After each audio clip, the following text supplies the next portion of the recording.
chapter 1.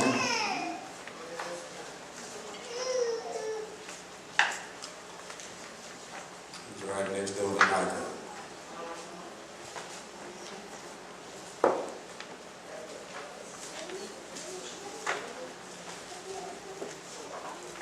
And he's just before her death.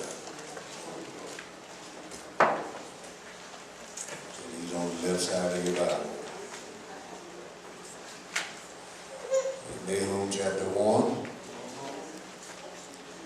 verse 7. Are you there? And you'll find these words. The Lord is good, a stronghold in the day of trouble. And he knoweth them that trust in him. The Lord is good, a stronghold in the day of trouble. And he knoweth them that trust in him. I want to talk to you from this thought. The Lord is good. Now go tell somebody. The Lord is good. Now go tell somebody.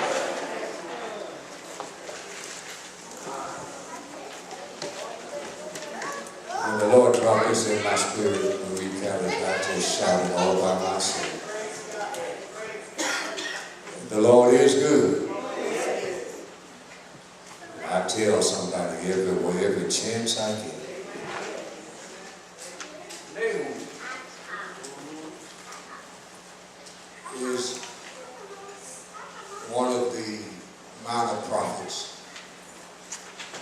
Minor in the sense, not because he's small and he had no significance, but he's considered a minor prophet because his book is not as large as Isaiah, Jeremiah, Ezekiel, those major prophets. The minor prophets were written in shorter text.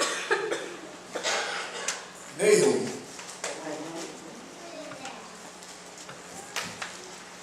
prophesied about the time of Isaiah and Micah. He's a native. He grew up in Galilee.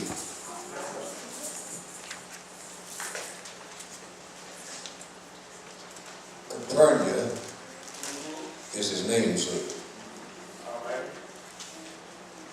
For Copeland means village of Nahum. His name means comforter. He prophesied judgment against Nineveh about 150 years after Jonah preached his revival sermon. You do know about Nineveh, don't you? That's where the Lord told Jonah to go. And Jonah went the wrong way. But God's going to always get his word out. No matter where you go, God's going to make sure his word gets out. So instead of going to Nineveh, him decided, Bible will be helping him, that he would go to Chapel. But on his way to Chapel, the Lord wanted to get his attention again. So he caused a storm to come up on the sea, and they were trying to lighten the load. And after they realized that Jonah was asleep and not talking to his God, they knew something was wrong. So Jonah says, what you need to do is take me and throw me overboard. God prepared a fish for him, a great fish, swallowed him up. Jesus says he spent 3 days in the belly of the whale. But when after spending 3 days, he spat up on the ground. And he takes off and starts running. And when he gets to Nineveh, he preaches and the whole city is converted. After the city is converted, Jonah gets mad with God again. Isn't that just like us? He sat under a tree, sitting there with his mouth poked out, waiting to see if God was going to annihilate Nineveh or not. But God didn't destroy it, he saved it. Then he sent a worm by to eat up the tree that Jonah was sitting under. God had to have him to understand that when I have you to do something, I have a reason for doing it. But when I look at this verse, I got excited. First of all, I hope you hadn't closed your Bibles, because we're going to walk around this text real quick. The first thing Nahum says is that the law is good. What Nahum is doing is revealing the personality of the Lord. You would agree with me that that's good news, that God's good. That we serve a God that's not like some of the dictators of this world. He's not bent on punishment. He's not bent on destroying any of us. He's not a tyrant waiting for us to mess up. He's a good God. I hear you, Odell Brooks. He is mighty good. In spite of us, he's good. In spite of us dropping the ball, he's still good. You do remember the child's blessing, don't you? God is great. God is good.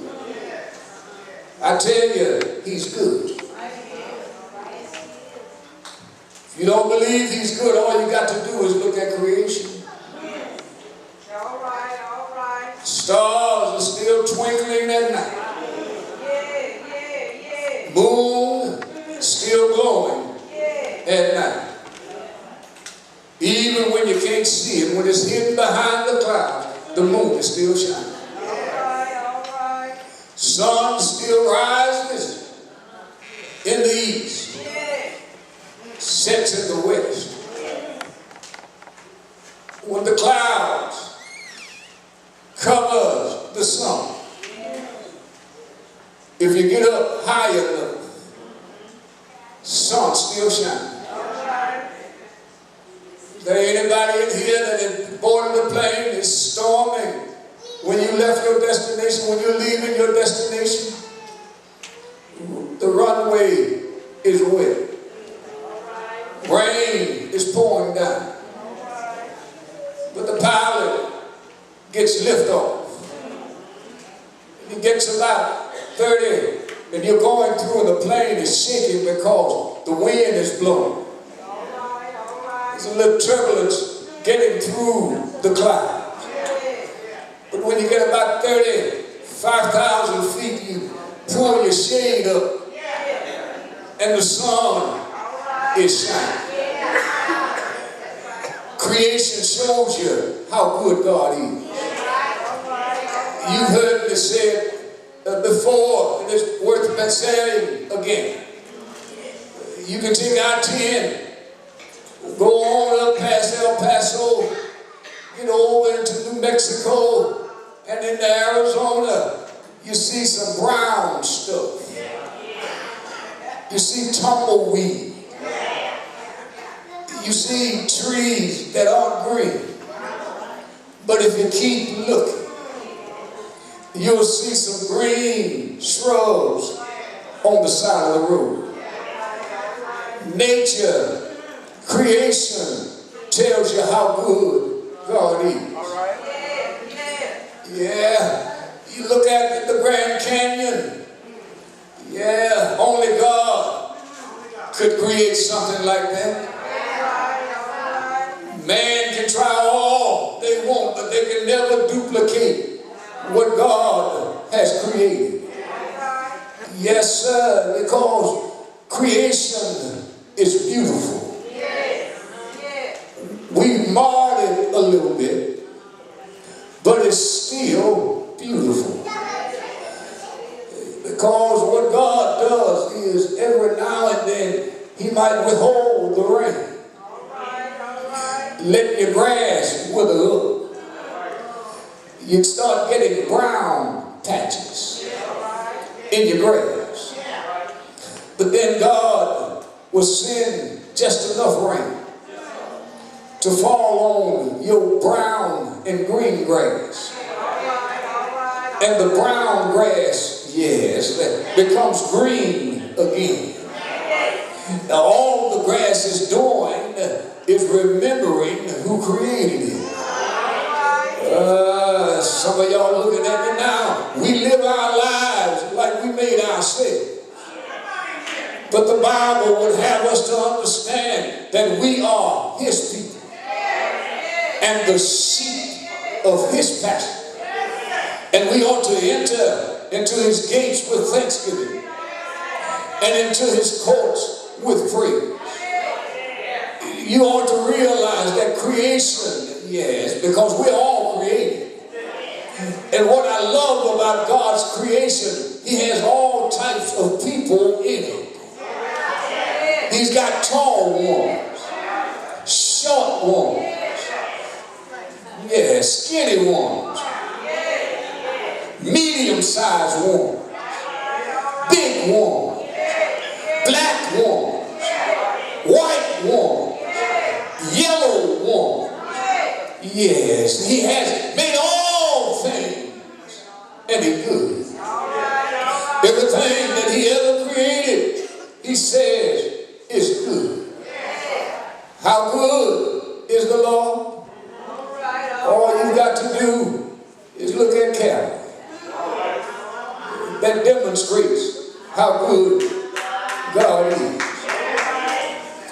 Because that's the greatest evidence of His goodness. That He would send His Son to die for a sin-sick world. It's a good God that would take His only begotten Son and offer Him up as a sacrifice for all mankind. Yes, sir, because when we look at Calvary, we see God's mercy and His love. It should have been us on that tree. Y'all looking at me kind of strange. It should have been me on that tree. But God let His Son take my place. And He shows His love for His creation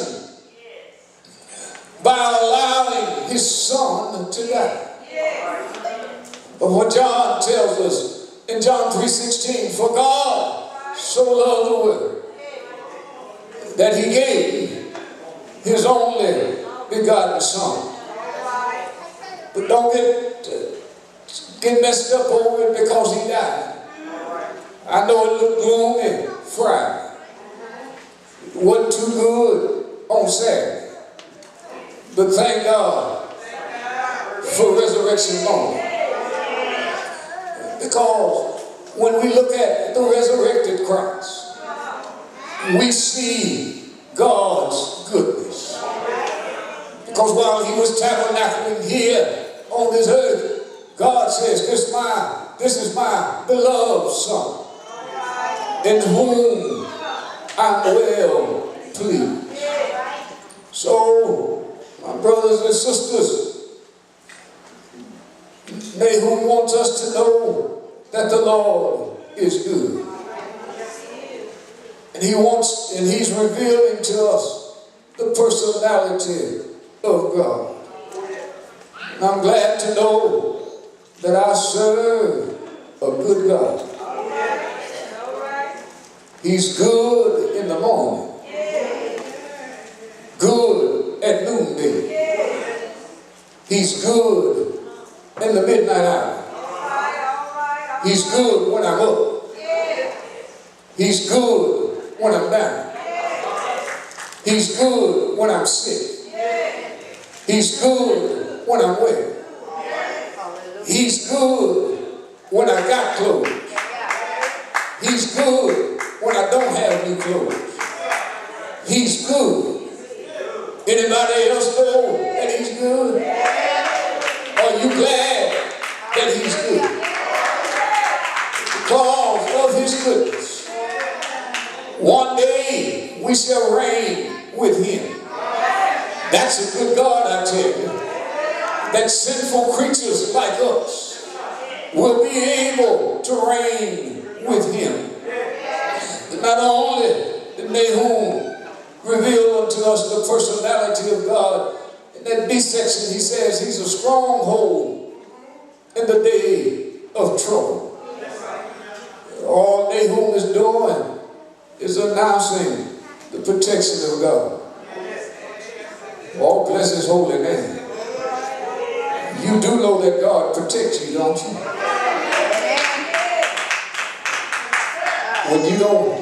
When you think that you got all, you the one that's doing the protecting, it's God that's protecting you. Sister Copeland was telling me of an incident where, man, some people broke in the man's house. Had 3 dogs, 3 big dogs in the house. So you figure them dogs was there for protection. But when the door got kicked in, and they started hitting the man upside the head with the pistol, them 3 big dogs turned and ran to the backyard. Y'all don't hear me in here. You can have all of the dogs you want, but it's only God that protects you. Yeah, you can have a 9mm, 357, 380, 44, AK-47, or whatever, a knife. Yeah, I was watching a movie last night. This fella had 2 guns and a knife. But they took it off of him and his protection was gone. All I'm trying to tell you is you can have all of the artillery that you want. They'll lock up on you. They won't fire for you. But when God protects you, the devil can't do you any harm. It does not matter how perilous the time is. Yes, the Lord will protect you. I hear the psalmist says, in the day of trouble, he shall hide me in his pavilion. Oh, I tell you, he's a protector. If you don't think he's a protector, ask Shadrach, Meshach, and Abednego. They're thrown in a fiery furnace, 7 times hotter than it's ever been before. But guess what, y'all? Somebody showed up in the midst of the fire. All I'm trying to tell you is that when you're going through the trials of life, God will step in your fire with you. Yeah, you might, yes, fall in a lion den, but know that God will make the lion your pillow. Because God is a protector. wish I had some help here. They tried to kill Jesus one day, but but God allowed, he hid himself and he went through the crowd. They couldn't do anything to him because God is a protector. That's good for the folk that's in the Bible, but somebody here today know that God is a protector. Yes, you've been in a car wreck. Your car was towed. Yes, a drunk driver has towed up your car, but you walk away from the wreck without a scratch on you. That was God protecting you. Yes, you're in the mall. And folk, and you're walking to your car, and there's somebody that's snatching purses and knocking folk over, but you'll walk to your car at 9 o'clock at night, and God will protect you. Yeah, if my grandma was here today, yes, she'd tell you that God give you some angels. And she says something like this: all night, I need 1 or 2 more witnesses, and all day, the angels keep on watching over me. Yeah, when I get on the airplane, I'll tell folk that I go to sleep on an airplane. They said, Reverend, how can you sleep on an airplane? I said, well, when I get on there, I tell the Lord, Lord, I'm in your hand. And if it's your will, let me get to my destination safely. And when I talk to him, I'll lay my head over on Sister Copeland and sleep like a baby, because I know that God will protect me. Yeah, it doesn't matter where you live. Yeah, God can protect you. It's some folk in Houston that moved from Houston, moved to the Burbs, went to Katy, went to Pearland, went to the Woodlands, went to Kingwood. Some of them moved in gated communities with a guard watching. But evil showed up. They thought that they could get away from trouble. But what they didn't take with them when they moved from the Burbs, and I believe some of them didn't take the Lord with them. Because if you take the Lord with you, it doesn't matter whether you're in a shack or a mansion, God will protect you. I wish I had some help in this. Yes, because when you look at America, America is called a place of protection, and that's why everybody trying to get here. But I need to tell you that unless the Lord keeps the city, they that watch it in vain. You don't believe me yet, y'all still ain't got it yet. But if you don't believe that God protects you, just ask Job about it. Job says God gave Satan permission to do anything that he wanted to. But he told him, you can't touch his soul. Yeah, so Satan allowed the bars to come on his body. Satan took his 10 children, all of his livestock, all of his wealth. But Job says, though he slay me, yet will I trust him. You see, when I know that God is protecting me, I don't worry about anything.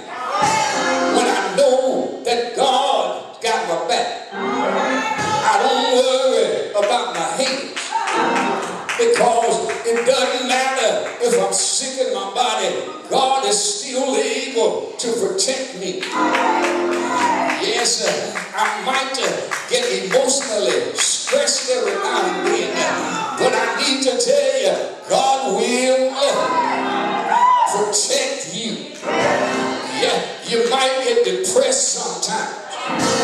you look at the news long enough, you will get depressed.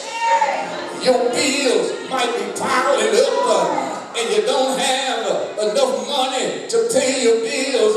Yes, you're considering bankruptcy. You're considering, yes, changing your name and getting a new social security number because you can't handle all of the stress. Y'all ain't talking to me. And you get depressed because you don't have enough money. But I need to tell you, God will protect you through your financial situations because God can turn that thing around. Because when He protects me, He promised me. Did y'all hear what I just said? When He protects me, He promised me that He would supply all of my needs according to His riches in glory through Christ Jesus. I need one or two more witnesses. So Nahum says that God is a stronghold in the day of trouble. Oh, bless His holy name. Come on, trouble. Come on, trouble. You can have your suitcases. You can stay at my house. But I got a God that's watching over me. I've got a God that's protecting me. That's why the psalmist says, yea, though I walk through the valley and the shadow of death, I fear no evil, because thou art with me. Thy rod and thy staff, they comfort me. Thou preparest a table before me in the presence of my enemy. You anoint my head with oil. My cup, it runs over. Surely goodness and mercy shall follow me all the days of my life. All I'm trying to tell you is that the Lord is good. Yes, He's good because I see His personality. He's good because I have His protection. But one more thing, and I'll leave you alone. Nahum says that He knoweth them that trust in Him. Well, y'all gonna help me close my Sunday school lesson. What Nahum is saying is that we have a personal walk with God. Hallelujah. Aren't you glad to know that God, that you're known by God? You are known by the maker of this world. You are known by the one that don't need anything. You are known by the one that counts his cattle, not by the heads, but by the heels. He knows who you are. Obama might not know who you are, but God knows who you are. Perry might not know who you are, but God knows who you are. The Pope might not know who you are, but God knows who you are. The Queen of England might not know you, but I stopped by to tell you, God knows who you are. And the Lord, I'm glad that God knows me, for I heard Him say, my sheep know my voice, and no other voice will they hear. Is there anybody here know what I'm talking about? Are you glad that God knows your name? Are you glad that He knows you personally? Are you glad that He knows Him? I know him and he knows me. How do you wanna know that I know him? I met him for myself. I met him one Thursday night. I met him and he called my name. He didn't call me Willie. He didn't call me Frederick. He didn't call me Copeland. He didn't call me Junior. But he called me servant. Servant. I've got work for you to do. And I'm glad that he knows me. He loves me and he cares for me. I trust in God wherever I may be, up on the land or on the stormy seas. Though billows roll, he keeps my soul, my heavenly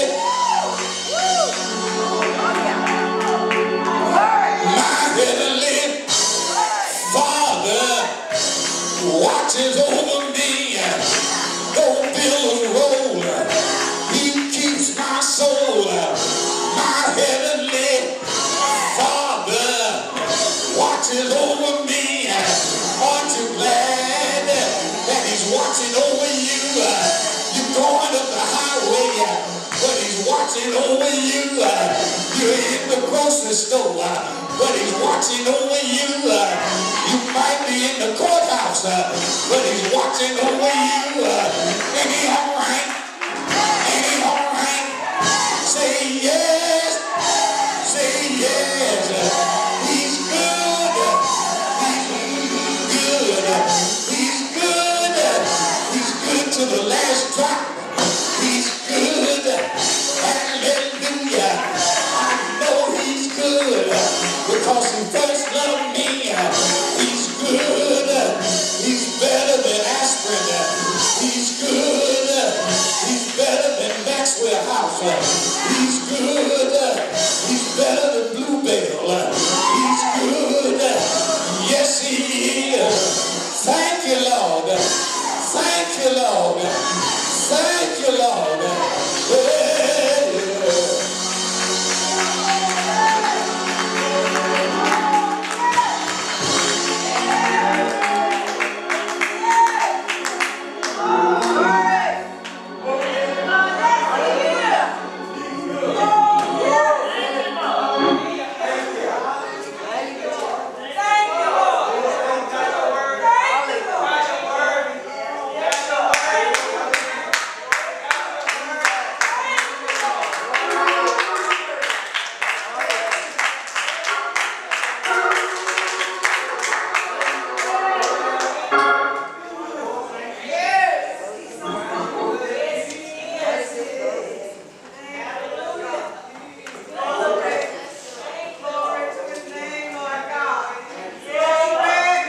Through the storm,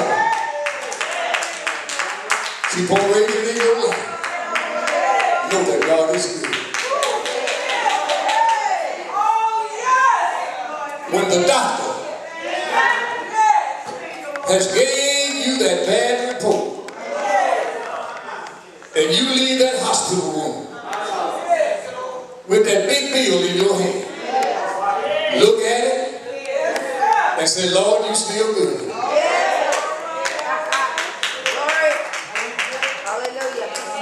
You standing before a judge. He's talking about 20 to life. Look him in the eye and say, no matter what you give me, God's still good.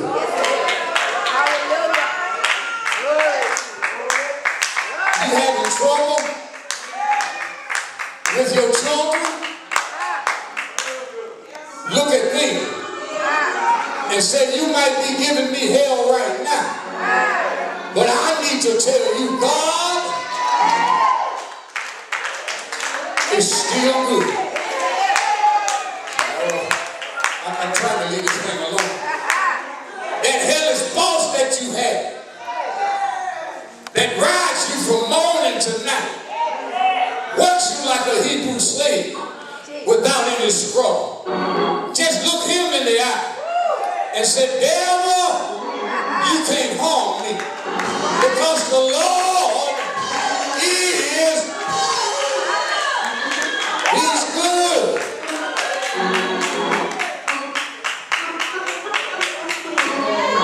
And I told you earlier in that sermon, that's how good he is. Because he let his son die. He allowed his son to be nailed to that cross. He allowed him, before he got to the cross, to get beaten for me. Bill pulled out. It was for me. Bill like a punching bag. It was for me.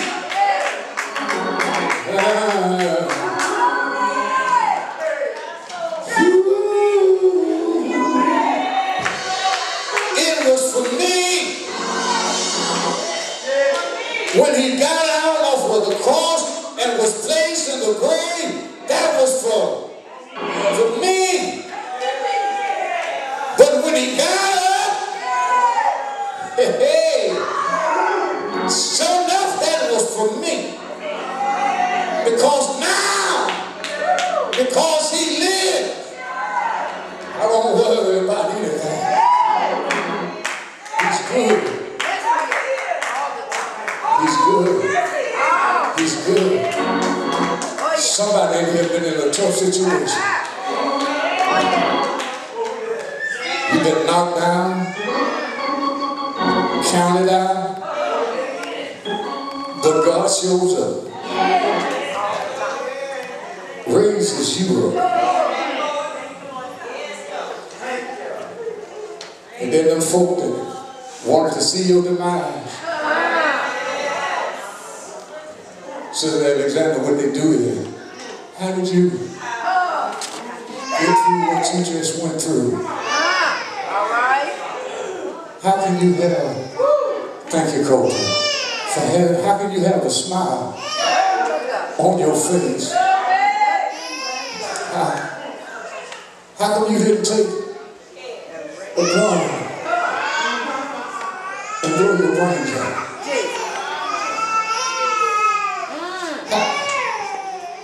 How can you just keep on going? Just look him in the eye. All right. Just look him in the eye. So the reason that I made it, the Lord is good. I've been through a storm and rain, but I made it.